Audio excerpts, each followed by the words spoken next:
The tide was lower than anyone in Windmere Bay had seen in years, the kind of low tide that left the seabed raw and glistening like something pried open against its will. The fishermen said it was the moon's doing. The scientists blamed shifting currents, but the dockworkers, the ones who had been here long enough to know the ocean keeps its own secrets, only shook their heads and muttered that this wasn't the first time the sea had given something back. It was late afternoon when the crew found it, a half-collapsed locker wedged deep under the rotted beams of the old ferry pier. The locker was the color of rust and memory, its paint long ago stripped away by salt and time.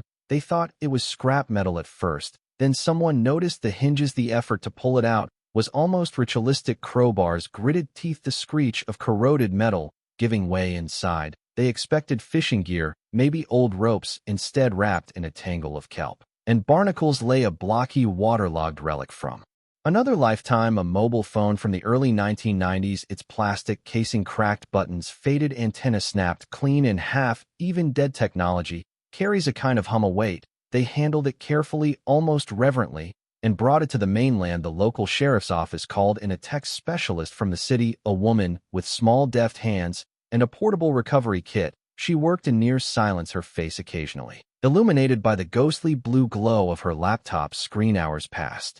The air smelled faintly of brine and dust, then a sound, a click, a hiss. A file opening. The image that bloomed onto the monitor was grainy, edges mottled with water damage, colors muted as if seen through old glass. Yet it was unmistakable. 13 teenagers grinning into the camera, arms linked, wind tossing their hair. Behind them, the horizon was a smear of slate and silver, and clouds swelled like bruises above the sea. You could almost smell the rain in the air. The timestamp in the corner read September 3rd, 1993, 4:17 p.m. The room fell silent. Everyone in Windmere Bay knew that date. The camera had caught the moments before the sky broke, moments before they vanished. 30 years had passed since the 13 students of Windmere High boarded a ferry to Hollow Reef Island and never came back. Theories had swirled like the storm that took them, rogue waves, freak currents, the lighthouse collapse, abduction, even curses whispered about in the shadows of dockside bars, but no bodies were ever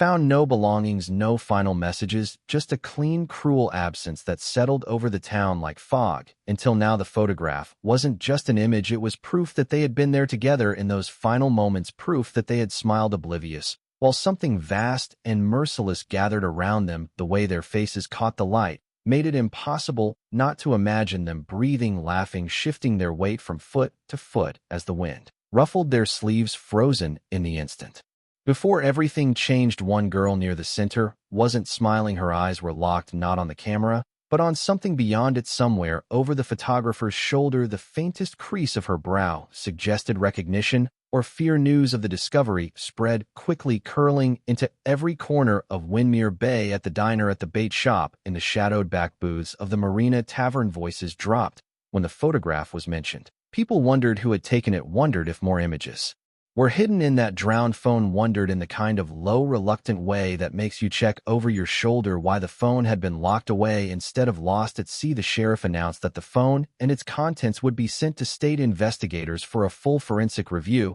but before it left, a few copies of the photograph circulated quietly, folded into wallets, slipped into desk drawers, taped to the inside of an old locker door in the high school gym. Those who had been children back in '93 stared at it for long minutes, tracing the faces they'd once known. Names came back in a rush: Ellie, Mark, Sam, Judith, the twins, and the quiet boy who always sat by the window. They looked so alive, so impossibly alive, and somewhere in that frozen frame the girl's gaze kept drifting beyond the edge of the picture towards something that wasn't there, or maybe something the rest of them refused to see. The locker itself told another story. The corrosion suggested it hadn't been in the open water all this time. The barnacle patterns hinted it had been wedged in place under the pier for years, rocking gently with the tides, which meant someone had put it there. Someone had sealed that phone away, deliberately hiding it in plain sight beneath the heart of the town's only dock. The recovered timestamp raised other questions. The storm's first official landfall was recorded at 4:10 p.m.,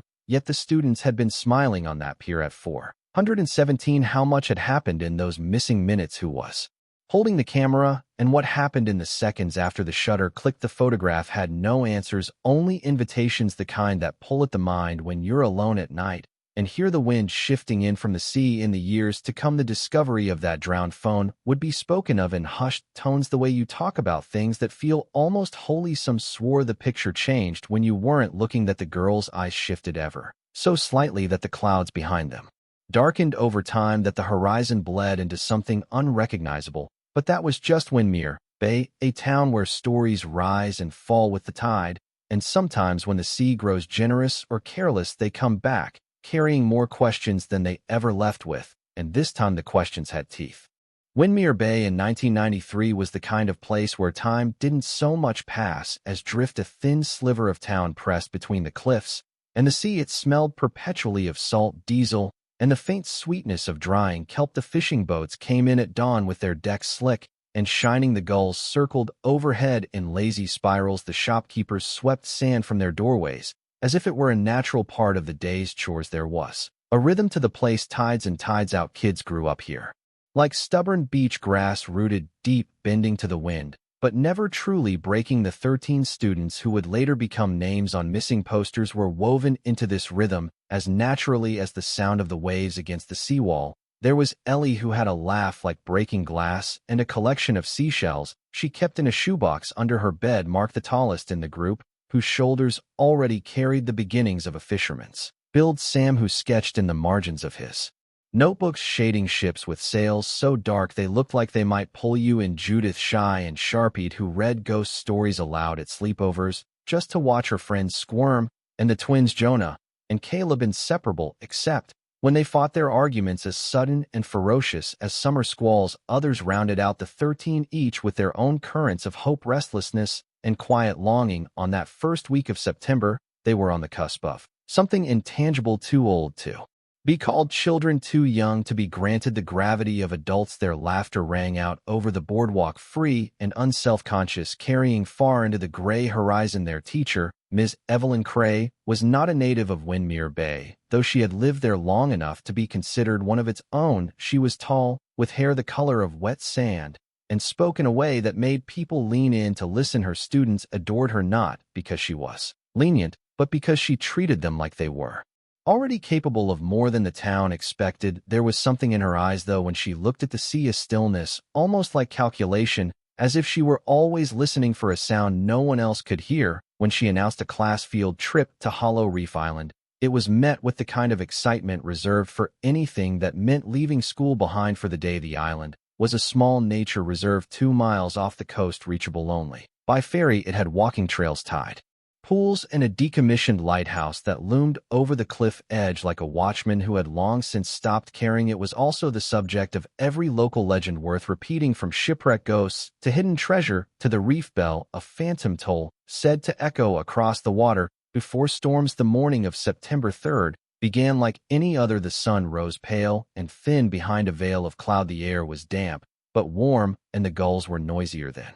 usual in the diner. Fishermen drank their coffee black, muttering about the barometer dropping. The harbor master squinted at the horizon, where a smear of darker gray was beginning to grow. By 9 a.m., the 13 students were gathered at the ferry dock, their backpacks slung over their shoulders. Some carried lunchboxes, others sketchpads or disposable cameras. The twins argued over who had last worn the group's only windbreaker. Ellie pressed her face to the Ferris railing, eager to spot seals on the crossing. Ms. Cray moved among them with the easy patience of someone accustomed to managing restless energy. An old fisherman leaning against the pilings called out, "Storm's coming, you know." One of the boys laughed. "It's just clouds." The man's eyes stayed on Ms. Cray. "Doesn't hurt to be back before it hits." She gave him a small nod, polite, non-committal, and herded the students aboard. The Ferris engine roared to life, churning the water into froth. As the boat pulled away from the dock, the town receded into a watercolor wash of muted colors. The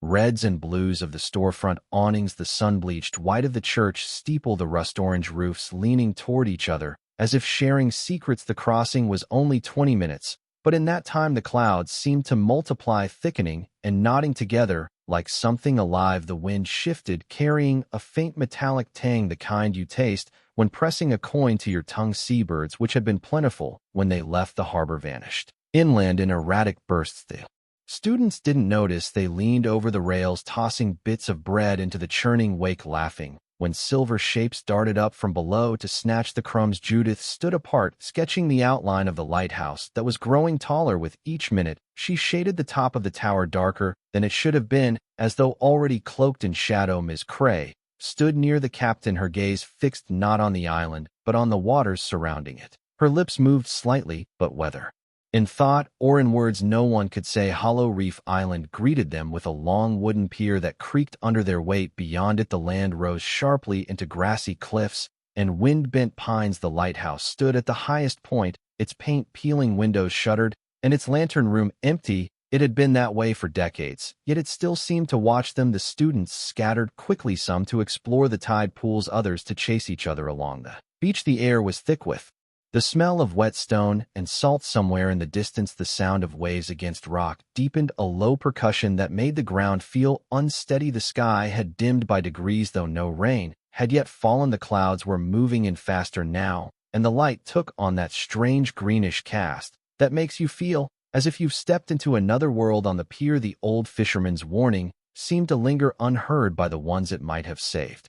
The first sign was not thunder, it was silence. Out along Hollow Reef's tide pools the chatter of gulls had vanished completely. The shoreline, moments ago alive with the flicker and dart of small fish, grew still. The water thickened in its own strange way, as though every ripple carried weight. Even the wind seemed to pause, holding its breath. Judith noticed first. She stopped sketching midline, her pencil hovering over the paper around her. The others laughed and jostled, unaware in her drawing. The lighthouse loomed over the cliffs, but now she found herself adding dark strokes beneath the clouds above it, the green-gray bruise that had begun to spread across the sky. Miss Cray had gathered the group at the pier after their initial wanderings, urging them inland toward the lighthouse path. It wound steeply upward, bordered by pine and wild grass, the air growing heavier with each step. She kept glancing toward the horizon, where faint and low a wall of shadow was crawling toward the island. Storms moving in faster than I thought, she said, mostly to herself, but the twins heard, exchanging a glance that was equal parts thrill and unease. Ellie, trailing behind, bent to scoop up a fragment of shell shaped like a crescent moon. I think it's pretty, she said. Jonah shot her a look. Storms aren't pretty, they sink boats. Ellie smiled, not disagreeing, just turning the shell over in her palm. Halfway up the hill the first sound reached them, a low groan, deep and drawn out, like a door opening underwater. The students froze, their eyes darting to Miss Cray. Probably the wind through the lighthouse frame, she said, but her voice was clipped, rehearsed. They kept climbing. At the top the lighthouse revealed itself in full, a towering cylinder of weathered stone, its base surrounded by collapsed fencing. The door was barred, but the air around it smelled faintly of rust and something else, a sour, briny scent, like kelp left to rot. The clouds above churned, now moving with an unnatural coordination, as though drawn by invisible strings. Somewhere over the water lightning flickered without thunder, illuminating the vast featureless curtain of rain advancing from the open sea. While some students lingered near the path's edge, staring down at the tide pools below, others wandered toward the lighthouse. The twins dared each other to press an ear to the stone. It's humming, Jonah whispered. Caleb frowned. No, it's, he broke off, glancing sharply toward the pier. Did you see that? Miss Cray followed his gaze there. Far below on the pier stood a figure too far to make out details, only that it was tall, unmoving, and faced directly toward them. She blinked. The pier was empty again. The air thickened, the wind picking up in sudden sharp gusts that smelled faintly metallic. A light rain began to fall, sparse at first, then sharper, stinging against their cheeks. We're heading back to the ferry, Miss Cray called, trying to keep her voice steady. Mark raised an eyebrow. We've got time, right? She didn't answer. The descent was quicker, but the path had turned slick, their shoes slipping against moss-slick stones. The ocean roared louder now, though the waves were not yet visible. The students' voices had dropped, conversation replaced by the sound of their hurried steps and the distant rhythmic booming that seemed to come not from the sky, but from beneath the water itself. Halfway down Sam stopped. Listen, he said. They did, through the wind and the hiss of rain there.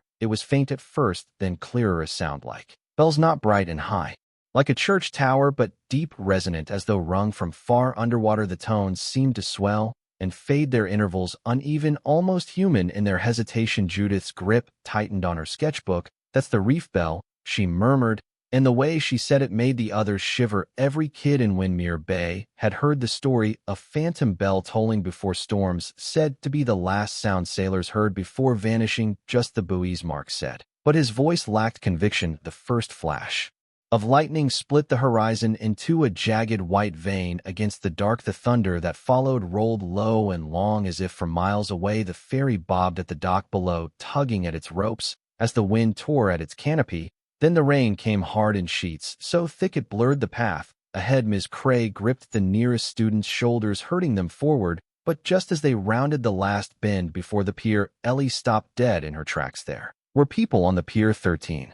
Maybe more. They were standing in a loose line, motionless, their backs to the group, all facing the sea. The rain slid down their shoulders, but none seemed to flinch or move even from this distance. There was something wrong about their proportions, too tall, their limbs too long, as if the shapes of people had been drawn out like shadows at dusk. Ms. Cray, Ellie's voice was barely audible over the rain. When Ms. Cray looked, the figures were already walking slowly, deliberately, toward the lighthouse at the far end of the pier. The students watched as the mist swallowed them whole. The wind surged somewhere behind them. The bell tolled again. They reached the ferry in a scramble, shoes slipping on the wet boards, backpacks bouncing against their shoulders. The captain, a wiry man with a cigarette clinging stubbornly to his lips, shouted for them to hurry. But even as they clambered aboard, half the group kept glancing back at the pier as though expecting to see those figures return. Only the rain waited. They're now falling hard enough to erase their footprints before they even formed. The Ferris engine roared to life, but with the storm closing in and the waves rising, it was far from certain whether the island would let them go.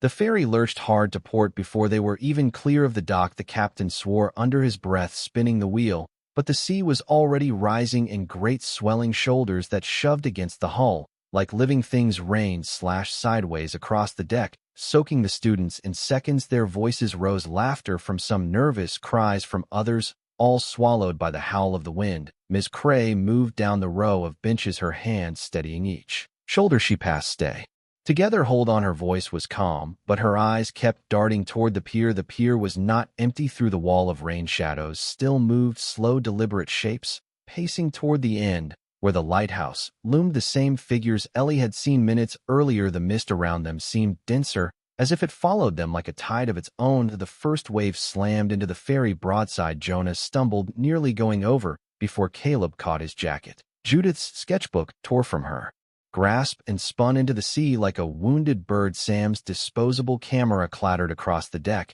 and was gone, sucked instantly between the boards. Back to the dock, the captain shouted over the wind, but Ms. Cray's head snapped toward him. No, we can't. She stopped herself. We'll never make it. The wind was shrieking now, a voice without words, but with an intent that felt unmistakable. Turned back. Lightning cracked the sky, so close the students' hair lifted from the static. For a heartbeat, the world went white, and in that flash, every single one of them saw it. The lighthouse lantern was lit. It shouldn't have been possible. The lens had been removed years ago. The structure was gutted, power long gone. Yet there it was, a cold green-white glow pulsing through the sheets of rain like a heartbeat, and standing in its light, barely visible, were the figures now arranged in a half circle, facing the sea. A wave taller than the Ferris wheelhouse reared up ahead. The captain spun the wheel hard, but the bow climbed too slow, and for a moment they hung suspended on the water's edge before crashing down with bone-jarring force. Ellie screamed. Mark swore. Water flooded across the deck ankle-deep. In seconds, everybody inside. Ms. Cray shouted, pointing to the small, enclosed cabin,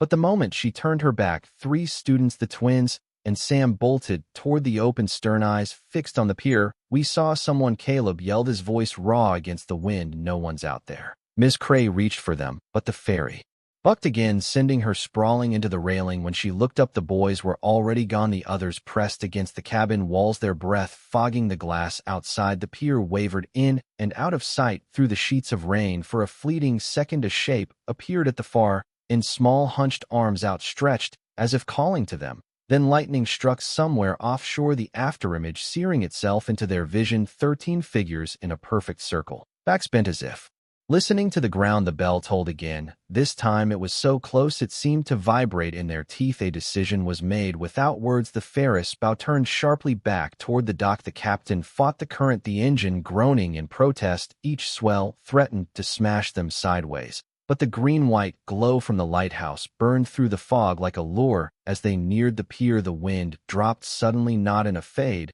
but all at once, as if cut with a blade. Rain still pelted the deck, but the air felt heavy, muffled like sound itself had been dampened. The figures were gone. The pier stretched ahead, slick and black under the lighthouse beam. The captain slowed, guiding the ferry alongside, ropes tossed hastily over the cleats. Miss Cray stepped off, first motioning for the students to follow. That was when they heard it, the low groan again, that impossible underwater door this time. It came from beneath them. The wood under their feet trembled faintly, the boards slick with more than just rain inside. Ms. Cray urged, pointing toward the small shelter at the pier's midpoint. But instead of moving toward it, several students turned toward the lighthouse path, as if drawn by something unseen. Their eyes were unfocused, their steps oddly synchronized like sleepwalkers. Ellie was among them. She clutched the crescent-shaped shell in her fist, her gaze locked on the cliff mark, called her name.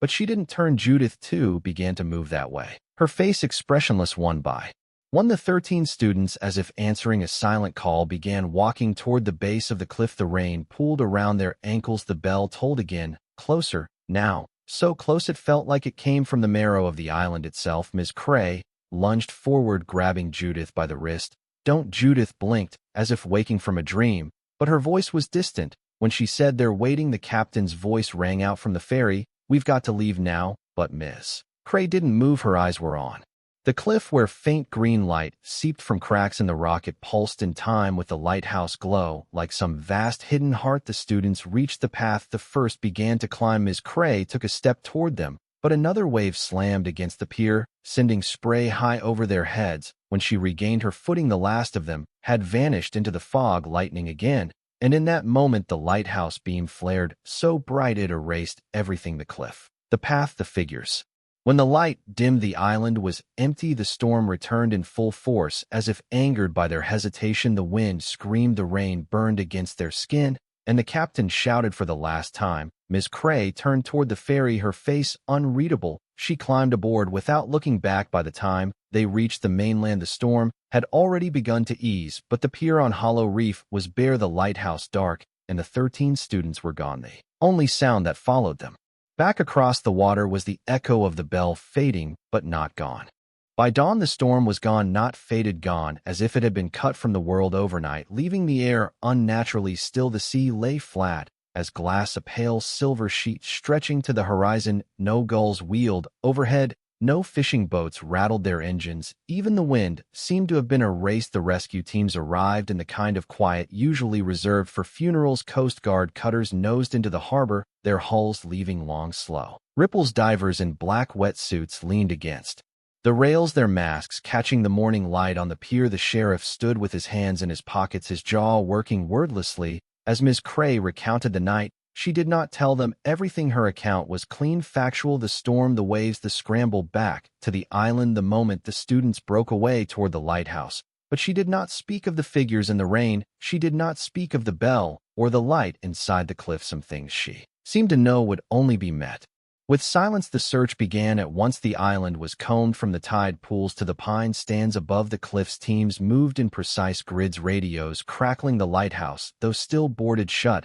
was inspected from base to crown. No footprints were found on the wet ground, not one scrap of clothing, not one dropped shoe. The divers swept the waters around the pier, their air bubbles rising in perfect soundless chains. They found nothing but silt and shadow. By midday, the search widened to the channels between the island and the mainland. Helicopters droned overhead, their rotors sending shivers through the water. From above, the sea looked empty, almost too empty, as if something vast had passed through in the night and carried everything else away. Back in Windmere Bay, the families waited. Some clung to each other in the diner, their coffee untouched, watching the Coast Guard vessels through the wide salt-streaked windows. Others stayed in their homes, curtains drawn, answering every knock at the door with a rush of hope that dissolved too quickly. The town had weathered storms before. It had buried fishermen and mourned sailors, but this was different. The sea had not taken them in the ordinary way. It had taken them without trace, without debris, without the final mercy of an answer. By evening, the radios went quiet. The search crews returned with the first shadows of defeat in their eyes. No one said the word gone,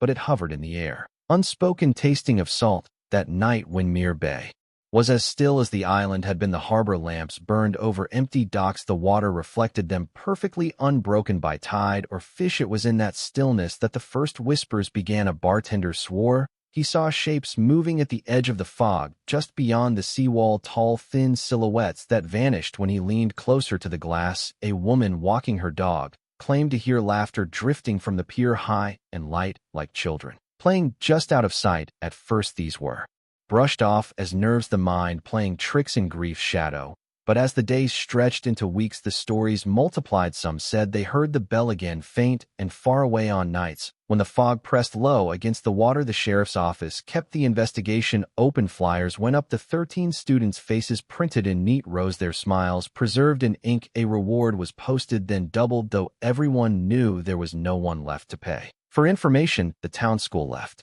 13 desks empty for the rest of the year. Ms. Cray did not return to teaching. She kept to her small house near the cliffs, the curtains always drawn. Every so often someone would catch sight of her standing on the headland looking out toward Hollow Reef Island. She never stayed long, and she never spoke of what she saw there. As summer bled into autumn, the absence settled into something heavier. There were no more search parties, no more helicopters. The ferries still ran to the island for birdwatchers and hikers, but no one lingered after dark. The lighthouse stood as it had before, empty, sealed, and blind. Yet the silence never truly left. It was the kind of silence that made you glance over your shoulder when the fog rolled in, the kind that carried the weight of something unfinished, as if the storm had only been a beginning, not an end, and beneath it all a sense quiet, but certain that the sea had not let go, that somewhere, just past the limits of light and sound, the 13 were still there, walking in a circle, waiting.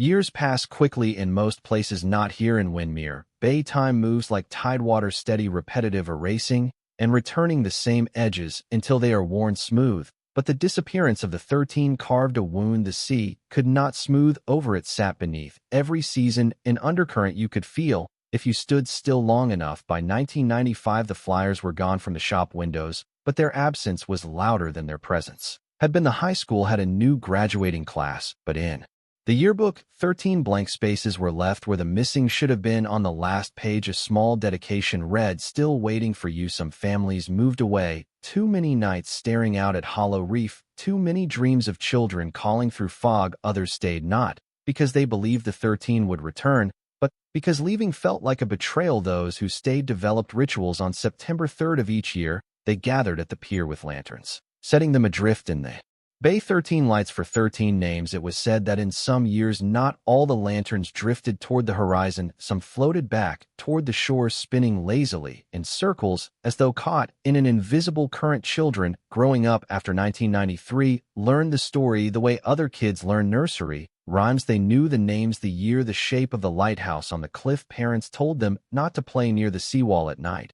and when asked why, the answer was always the same: because the storm doesn't take twice in the same night, which, if you thought about it, wasn't the same as saying it wouldn't take again. Theories never stopped, they just changed shape. In the beginning, they were practical: freak, riptide, ferry accident, a collapse somewhere inland that buried all trace. But as years stacked into decades, the stories became stranger, sharper. People swore the students had been taken by the reef. People half-seen shapes in the mist, tall and lean, who only appear in the hour before a storm.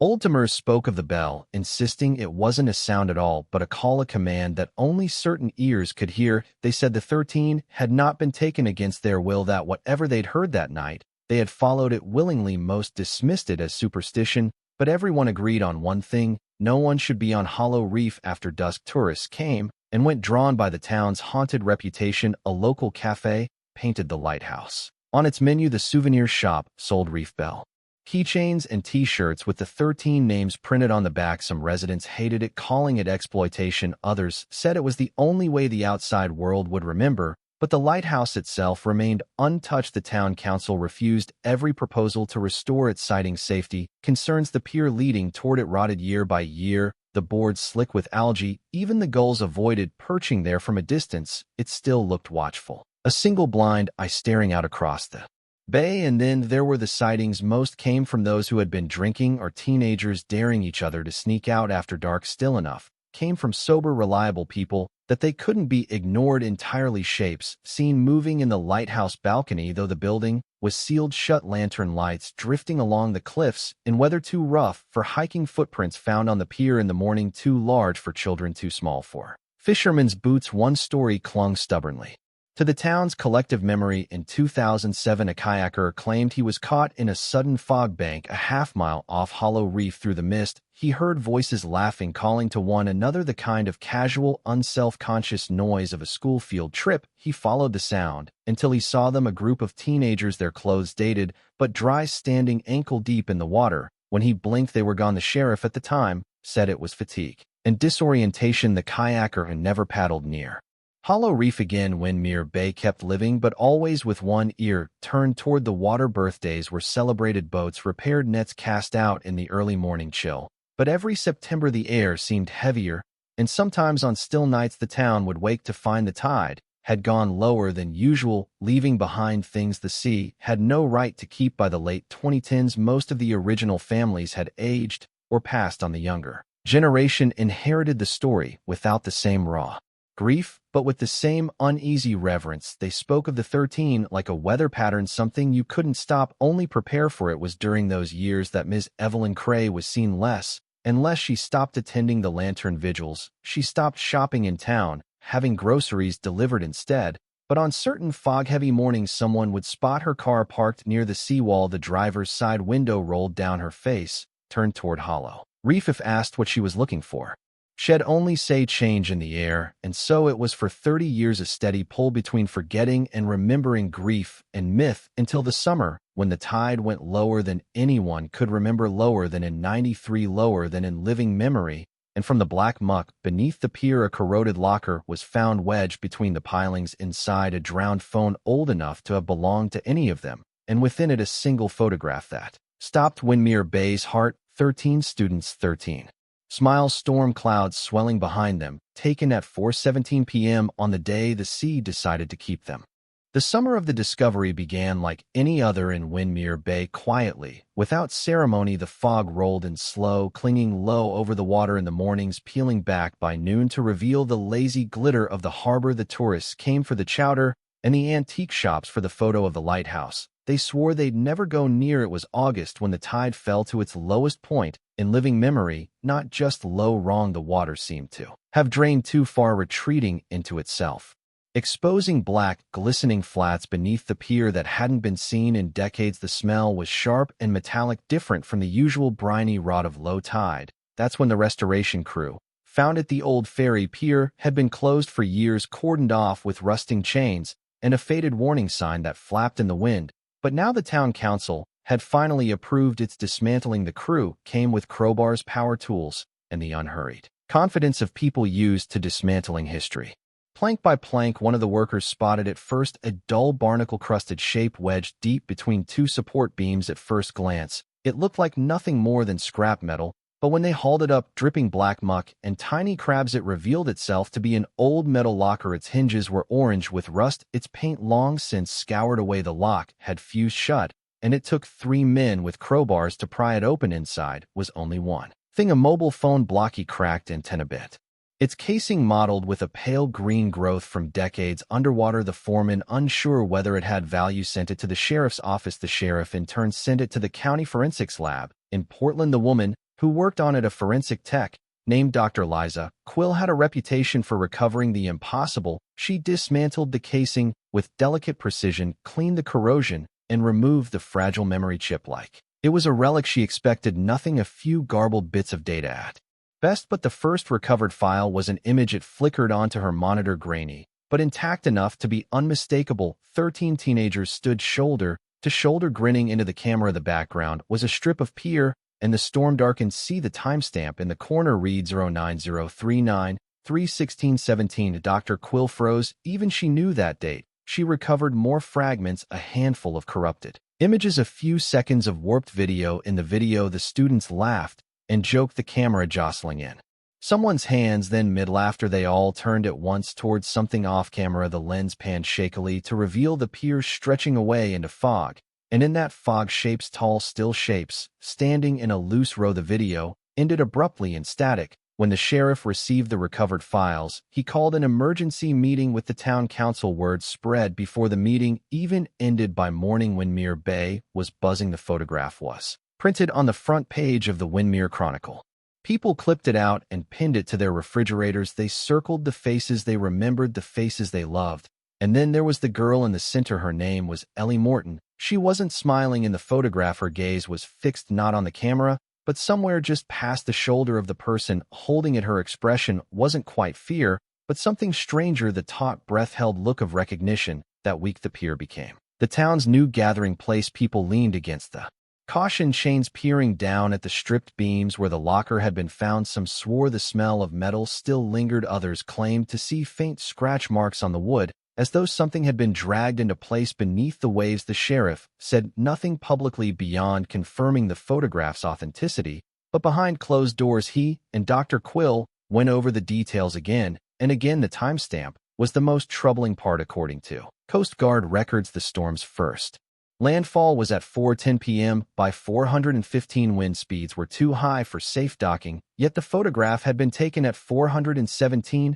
and the students looked dry. Where the hell were they? The sheriff asked. Dr. Quill had no answer. Old wounds reopened quickly. Families who had learned to live around their grief now found it raw again. Some saw the photograph as a gift, a last glimpse of their children alive. Others saw it as a taunt, proof that they had been close enough to save, if only someone had known where to look.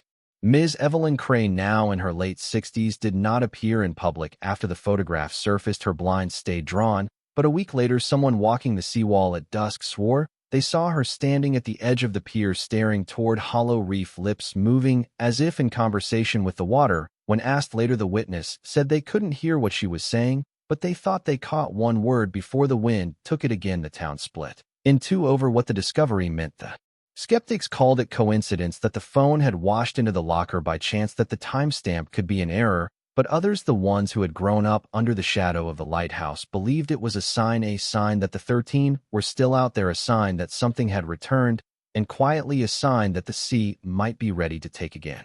The recovered photograph was unsettling enough. The video was something else entirely. It was less than 3 minutes long, and the damage from 30 years underwater had left it distorted. Colors bled, sound warped, edges shivering and static, but what remained was clear enough to make the people of Windermere Bay watch it again and again, searching for something they couldn't name. It opened with laughter, not the kind you hear in school hallways, sharper, brighter, but the kind born of a shared joke.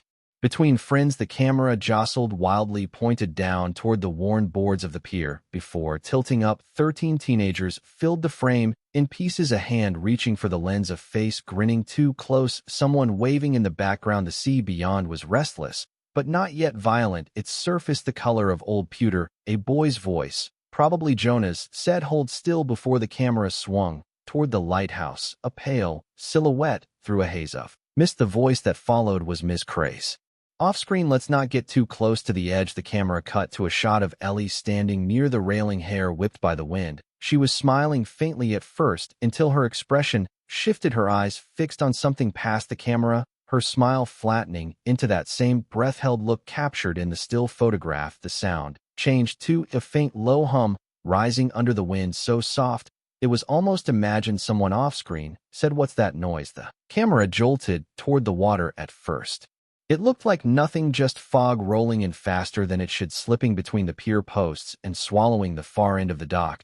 But as the camera adjusted, shapes began to form in the haze, tall shapes, still shapes. They stood in a loose row facing the students. The lens caught them only in fragments, the edge of a shoulder, the suggestion of a long arm, the absence where a face should be. Mark's voice, "Are those people?" The shapes didn't move. The hum grew louder, and then cutting through it came the sound, not thunder, not the sea, a bell, low, resonant, impossibly deep, the kind of sound you felt more in your ribs than in your ears. It rang once, twice, then fell silent. The camera tilted, catching Ms. Cray at the far side of the group. Her eyes were locked on the shapes, her expression unreadable. She stepped forward, not toward the students, but toward the figures in the mist. Then suddenly the video jumped, a sharp static flicker, a sound like tape being chewed. When the image returned, they were closer to the lighthouse. The sky was darker, now the sea choppier. Someone was breathing hard. Near the microphone, the group was moving as one, but it wasn't a run. It was a steady, synchronized walk, like a line of people following something just out of frame. The camera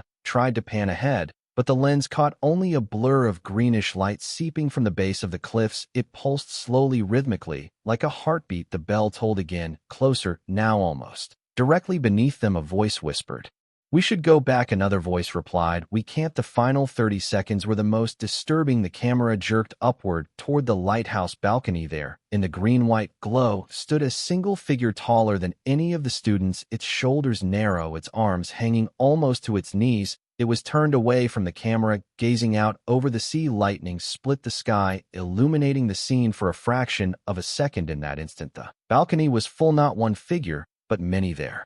Bodies crowded so tightly it was impossible to tell where one ended and another began. The light reflected off something wet clinging to them, not rain, not water, but something darker, thicker. The bell rang one final time. The camera jolted wildly, the image breaking into horizontal lines, the sound dissolving into a high piercing whine, then black. No fade, no end screen, just absence. Dr. Quill slowed the footage frame by frame, searching for details. She found more questions. Instead, the timestamp on the video ran several minutes past the photographs, meaning it was recorded after the storm should have been at its worst. Yet the group's clothes looked barely damp until the very last frames. In the fog, she spotted shapes that didn't line up with the figures on the pier, smaller, faster, slipping between them, like shadows breaking apart from their owners. And in the last clear frame before the static, she noticed something in Ellie's hand, the crescent-shaped shell she'd been holding that day. She still had it. When the camera went black, when the sheriff screened the video for the town council, the room stayed silent for a full 30 seconds. After it ended, finally someone said, "Where's the rest of it?" "There is no rest," Dr. Quill answered. Some refused to believe it, others believed too much. Within days, theories exploded online. The footage was analyzed by self-proclaimed experts who claimed to see faces in the fog, hands reaching from the water, even messages hidden in the static if you slowed it enough. Locals avoided watching it more than once. Too many said the bell stayed in their ears for days afterward. A few claimed it followed them into their dreams. The sheriff considered keeping the video from the public, but deep down he knew it didn't matter. Whatever had happened on Hollow Reef 30 years ago, the sea had chosen to give back, just enough to remind them, and just enough to keep them guessing. And in Windermere Bay, guessing was the same as haunting. For 30 years, Evelyn Cray had been the quiet center of the storm's memory, the only adult who had been there, the only one who had come back. She had given statements, endured the questions, survived the stares. And then she had done what many in Windermere Bay thought was impossible. She'd stayed. Her house sat on the edge of the northern cliffs, where the wind from the open sea never stopped. Curtains drawn, mail collected only once a week. She kept to herself. The only sign of life was the steady rhythm of the porch light on at dusk, off at dawn, a habit she never broke. When the drowned phone was found most expected, she would finally speak. Instead, she vanished from view entirely. But someone remembered. It was a retired police sergeant named Arthur Vale who broke the silence. He had been young then, in his 20s, new to the job, assigned to help coordinate the search after the '93 storm. He remembered Ms. Cray not as the distraught teacher the press described, but as a woman holding herself too still, eyes always fixed on the water. "She said something to me the night after," Vale recalled. "If it comes again, it'll be ready." He had asked her what she meant. She didn't answer. Digging into her past revealed details the town had long forgotten, or perhaps had chosen to forget. Evelyn Cray had not been born in Windermere Bay, but she had lived here once before, briefly as a child. In the late 1960s, her family had moved to Hollow Reef Island in the summer of '68, when the lighthouse was still in use. That September, another storm hit. Her parents survived. Her older brother did not. He had been 12, last seen walking toward the lighthouse in the early evening before the rain began. His body was never found. The official story said he had been caught in a wave or slipped into one of the deep rock crevices near the tide pools. But locals remembered something else. Evelyn, just 9 years old at the time, had told people she'd seen her brother go with them. When asked who they were, she couldn't explain or wouldn't. After her brother's disappearance, the family left Hollow Reef. Within weeks, Evelyn returned as an adult 2 decades later, taking a teaching position in the mainland school. Some said she came back to face her past. Others thought she'd come to watch the island. Either way, the records show that she'd been the one to suggest Hollow Reef as a field trip destination. In 1993, she had gone so far as to organize the ferry, secure permits, and prepare lesson plans on its tidal ecosystems. To some, it now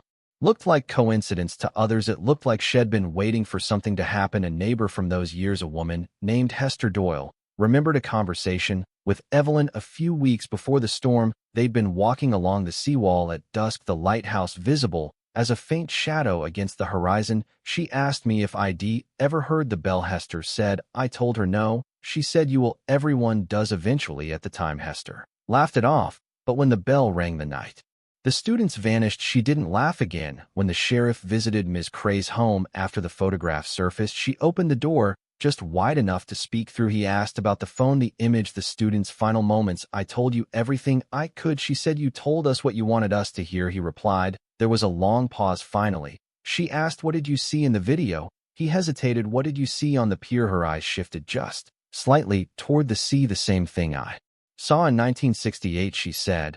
And then she shut the door. Rumors thickened. Some believe she had known the storm was coming, not just the weather, but the call. Others whispered that Shed made some kind of bargain, surviving in exchange for something. She never named. Her name began to appear in online forums, dissecting the footage. Posters zoomed in on blurry stills, claiming her posture in the video was not that of someone trying to protect the students, but someone approaching the figures in the mist. Willingly, one grainy frame even seemed to show her standing apart from the group, facing the pier, her lips moving. When asked about it, she gave only one response: they wanted 13. The deeper the town looked into Evelyn Cray, the more unsettling the pattern became. 1968, 1993, both years the storms came in early September. Both times people vanished on Hollow Reef without a trace. And now in 2023, the sea had brought something back: a photograph, a video, a reminder. Those who believed in patterns began to whisper a date: the first week of September 2024. Those who didn't believe tried not to think about it at all.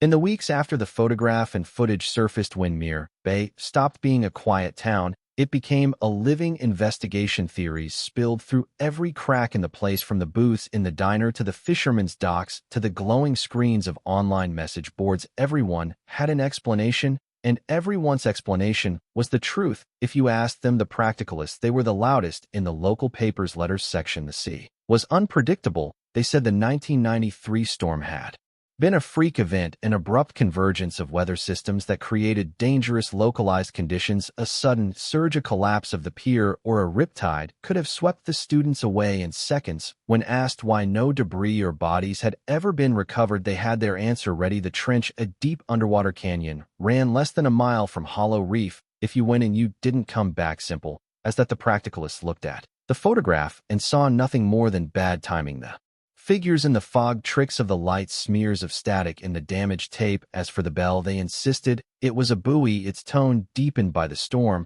But the practicalists were rarely the ones watching the footage late at night alone. The supernaturalists, they were the ones who claimed the trench wasn't just deep water, but something else entirely, an opening not to another place in the physical sense, but to somewhere that pulled at the edges of the world. These were the people who spoke of the reef, people with complete seriousness, tall, elongated figures who moved slowly because they were never meant to move on land. They told stories of hearing voices under the sound of the waves, of lights that bobbed beneath the surface, like lanterns. The photograph, they said, wasn't showing people at all. It was showing them. For the supernaturalists, the bell was not a sound, it was a summons. Only certain ears could hear it clearly, and if you did, you couldn't ignore it. Some claimed Evelyn Cray had heard it both times. The conspiracists, if the practicalists thought the supernaturalists were delusional, the conspiracists thought both groups were missing the point. For them, this wasn't about folklore or accidents, it was about human hands. The disappearance, they argued, had been covered up first by the Coast Guard, then by the state. Theories ranged from human trafficking rings to secret military experiments conducted near the trench. The damaged phone in the locker planted the photograph, released now for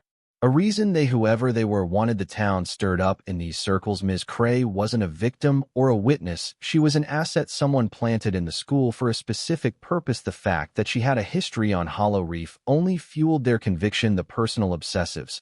And then there were the ones who didn't fit neatly into any category, people for whom the disappearance had sunk hooks too deep to be explained away. These were often relatives of the missing, or people who had been in school with them, or divers who had searched those waters and come up empty. One of them was Owen Stray, a marine biologist from the mainland, who had spent 15 years charting the trench, had recorded sonar anomalies. He couldn't explain strange moving returns that didn't match any known marine life. His favorite theory was that the trench held an undiscovered volcanic vent system. Sound carries differently down there, he said in interviews. It can ring like a bell. Another was Judith's younger cousin, now an adult who maintained an entire room plastered with printed stills from the recovered footage, had mapped out the positions of the figures in the mist, drawn red lines between them like a crime scene diagram, and even traveled to coastal towns hundreds of miles away to chase down similar disappearance stories. Theories bred theories. The town library reported a spike in requests for maritime folklore and tidal chart archives.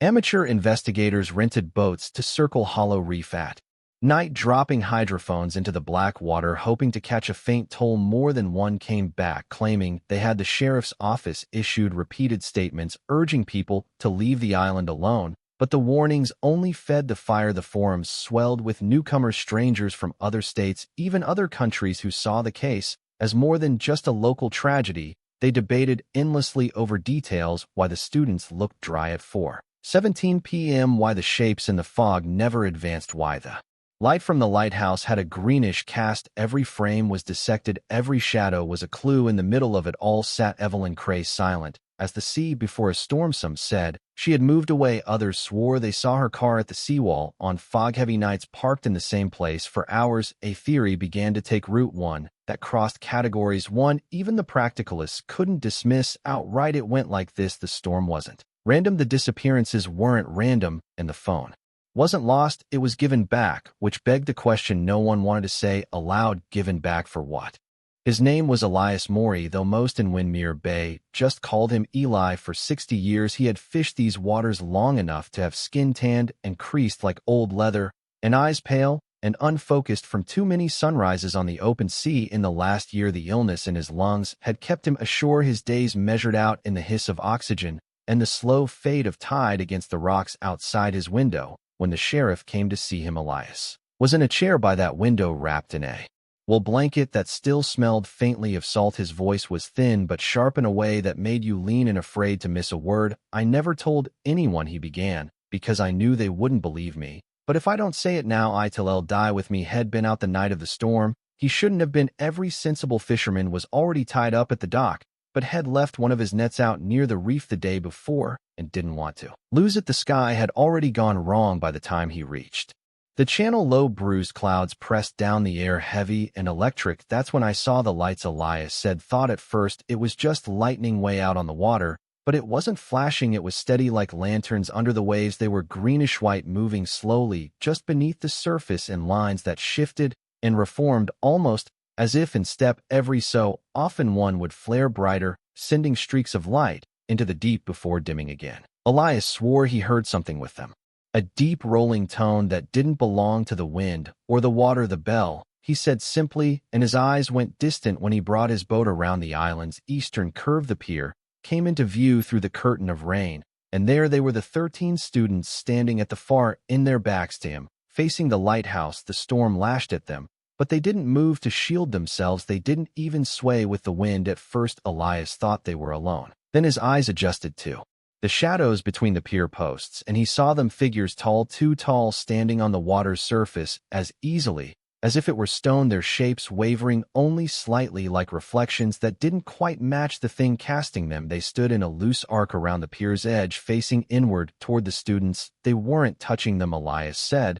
but it was like the kids couldn't leave the circle. Then the lighthouse lit. Elias swore, as everyone did, that the building had been gutted for decades, yet the lantern room blazed with that same green-white glow had seen under the water. It pulsed slowly, almost in time with the bell. The students stepped forward one after another, as if answering to the light. The tall figures moved back in perfect unison, parting just enough for them to pass. "I tried to shout," Elias said, "but the wind took my voice. Or maybe they couldn't hear me. Maybe they didn't want to." He watched them ascend the lighthouse path. The rain blurred them, but their movement never broke rhythm. At the top, just before the crest, one of them turned, a girl, small, her hair plastered to her face. He thought it might have been Ellie Morton. "She looked right at me," Elias whispered, and she smiled, not like she was happy, more like she'd been waiting. Then the fog rolled in thick and absolute, swallowing the path, the lighthouse, the pier, the figures, all of it. Elias tried to gun the engine, but the water beneath his boat churned with a sudden force, spinning him until he nearly capsized. When it calmed, the fog had already begun to lift. The pier was empty. Elias didn't go to the authorities that night. He docked his boat, went home, and sat in silence until the sun came up. What was I going to say? That I saw ghosts, that I saw kids walking with things that didn't belong here. They've locked me up for years, he told himself, had imagined it. Until the photograph appeared. That's them, he said, tapping a trembling finger against the copy the sheriff had brought. That's the moment, just before they turned. When asked what he thought had happened after they vanished into the fog, Elias only shook his head. The water keeps its own, he said. And when it gives something back, you'd better ask why. 2 days later, Elias Morey was gone. At his funeral, the sheriff noticed a strange detail. Someone had placed a small crescent-shaped shell on top of his coffin. No one claimed to know who left it. The night after Elias Morey's funeral, the sea was flat and silver under a heavy moon. Windmere Bay slept with its windows shut, the tide whispering against the seawall, like an old secret being told again. The pier, half dismantled from the restoration work, jutted into the black water like the spine of some fossilized creature. The sheriff stood at the far end, hands deep in his coat pockets, the copy of the photograph folded in his breast pocket. He didn't know why had come, maybe because he couldn't stop hearing Elias' last words, maybe because the smell of salt and kelp had been stronger all day, as though the water was stirring something up from below. He looked toward Hollow Reef. The island was only a darker smudge against the horizon, the lighthouse long since stripped to a dead silhouette. Still, he swore he could trace the shape of its balcony against the stars, and for the briefest moment, he thought he saw someone standing there. The townspeople spoke of the photograph for weeks, but in that peculiar way. Windmere Bay had not in cafes or shops, not in daylight,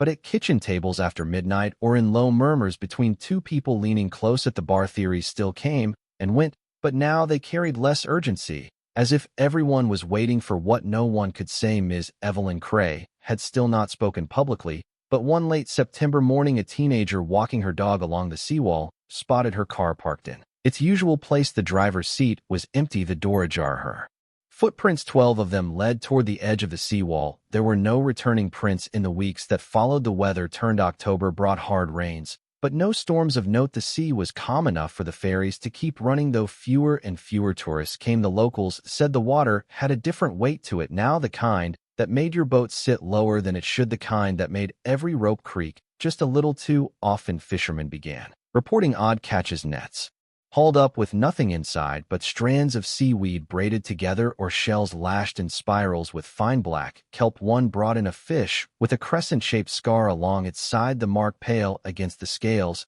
and every so often the bell would toll, faint, far away, but close enough that you could tell it was not a buoy. By November, the photograph had faded on the diner's bulletin board, but in the sheriff's office it remained pinned above his desk. He looked at it every morning before unlocking the front door. 13 faces, 13 smiles, one girl's eyes fixed just beyond the camera. The forensics report on the phone had been filed away, the official case marked unresolved, but he knew better. Some things weren't cases, they were currents, and once you were caught in them, you didn't get free. You just circled closer and closer to whatever waited in the center. On the first fog-heavy night of the new year, a fisherman moored in the harbor swore he saw lanterns moving across the water toward Hollow Reef, not above the surface, beneath it, weaving slowly between the black pillars of the pier. He didn't tell anyone but his wife, and she told him to forget it, but he didn't, because Head counted them 13. The sheriff returned to the pier again in late winter, long after midnight. He carried no flashlight, no camera, nothing but the weight of knowing too much. The water below was still as glass, reflecting the few scattered lights of the harbor. He waited for what he didn't know. When the tide